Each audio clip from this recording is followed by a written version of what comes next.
Okay, I am going to show you how to create tests in Performance Series. All right, of course, you have to log in.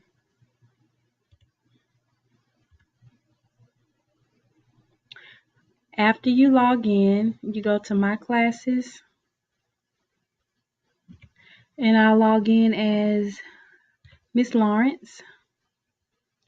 So after you log in, your screen will look a little different from mine, but then you go to Create Test. I always choose the normal option. Give the test a name.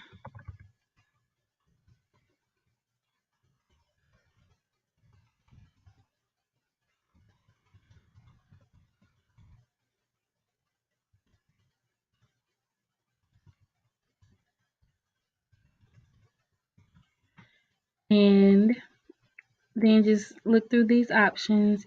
I always do test is not timed. Students may only take this test once within the scheduled testing window, or you have another option for allow retakes. That's up to you. Web testing. All right, and then there's an authorized grade range. So that's up to you as well. I'll just select 5 to 5. Select subject. This is going to be math. Test date. That's really not as important, but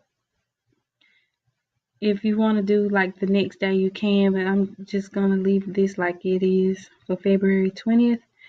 All right, then you have options for the number of versions you want.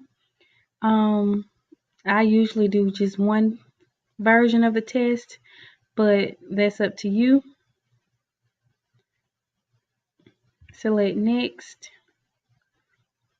All right, and your screen probably won't look like this, but if it does, then you just select what class it will be, and I'm selecting that one,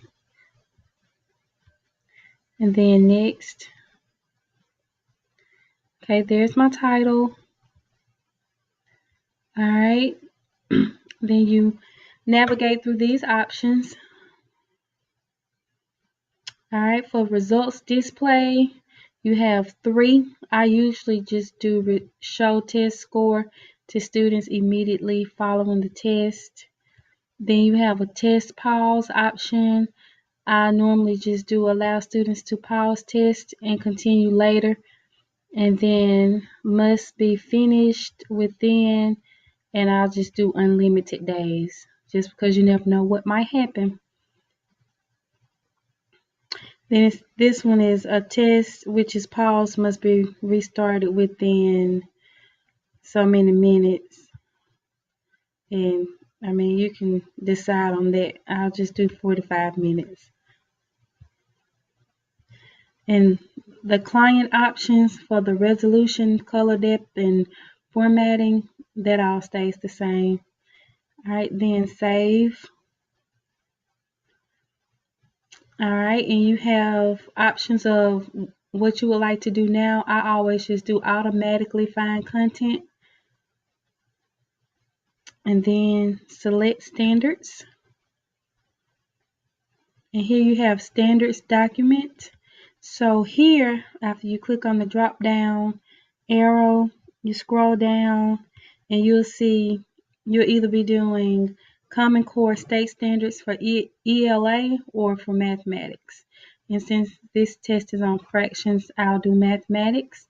Here again, you have your grade level range. I'm doing 5th grade to 5th grade. And then search. All right, and then you'll see your standards.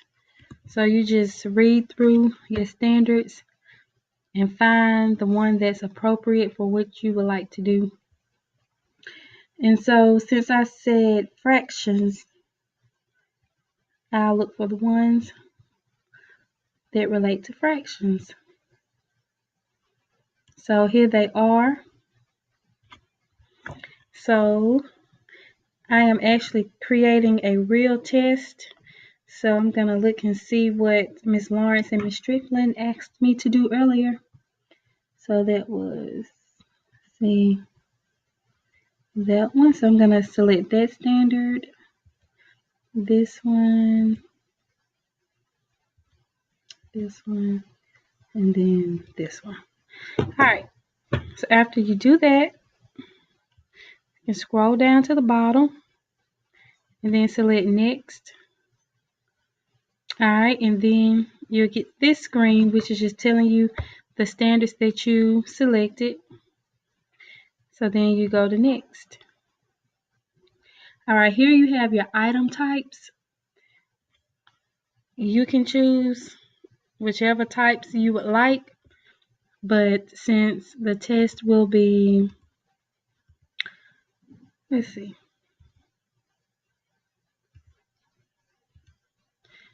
I don't know why I deselected multiple choice, but all right, so I'll select multiple choice questions.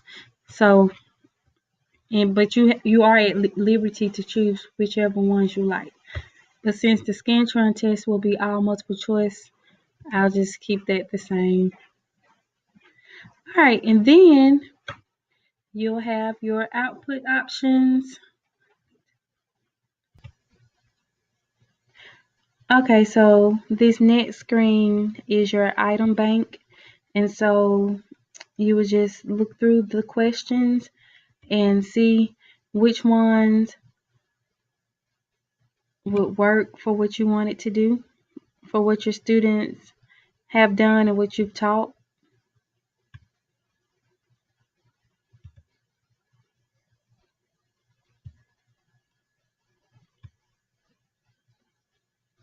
And one thing I will say with the reading, I think this may be the first one I've created for math, but with the reading, some of the questions are duplicates.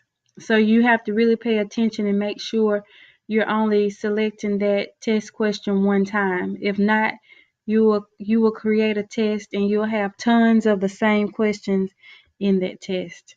So I'm just going to look through here, and at the bottom you see it'll tell you how many pages. Like this is a data bank of about 11 pages.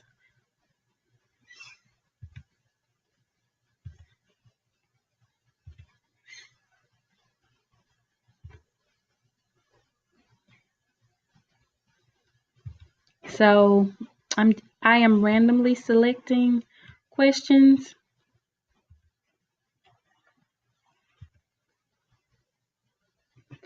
So you'll also notice for some of the questions they might be in Spanish. So of course we won't select those. All right, so when you finish selecting all of the items you would like, you scroll down to the bottom and then you click on save. All right, and then it'll give you a message. Your test has been created. Select an activity below. So since my test has been created and this is step 4 of 4, I'll just do close. All right, and now you see the test will show up. All right, and so to make this test active, I will select active, and this screen will appear, and then activate. All right, and so then you'll notice that I only selected, I wanted one version of the test, so that's version A, and then you have a test ID. The test ID is what the students will need when they go into the computer lab to take the test. All right, so what you will do now is they'll just go to achievementseries.com. They'll use the same username and password that they use for Performance Series, and once they're logged in, they'll put in the test ID, and you will be able to see the test, and the students will be able to take the test. And that's how you do it. Let me know if you have any questions. for it.